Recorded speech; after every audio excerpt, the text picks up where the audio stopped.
বর্তমান আমাদের দেশের প্রধানমন্ত্রীকে কওমি জননী উপাধি দেওয়া হয়েছে। কি বলেন, আপনারা রাজি আছেন? যেই মাদ্রাসার জননদাতা স্বয়ং মুহাম্মদুর রাসূলুল্লাহ সাল্লাল্লাহু আলাইহি ওয়াসাল্লাম, ওই মাদ্রাসার জননী হিসেবে প্রধানমন্ত্রীর নাম উল্লেখ করা হইতেছে। অতি উৎসাহী কিছু উলামায়ে কেরাম প্রধানমন্ত্রীকে উপাধি দিতেছে কওমি জননী।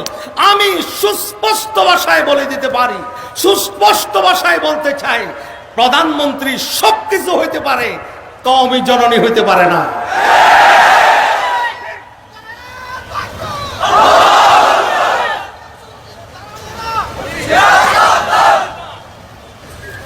আমরা যতটুকু জানি, আমরা যতটুকু গবেষণা করি, আমরা তাকে নাস্তিকের জননী উপাধি দিতে পারি। যিনি নাস্তিকের জননী হবে, খোদার কসম করে বলবো, উনি কওমি জননী হতে পারে না।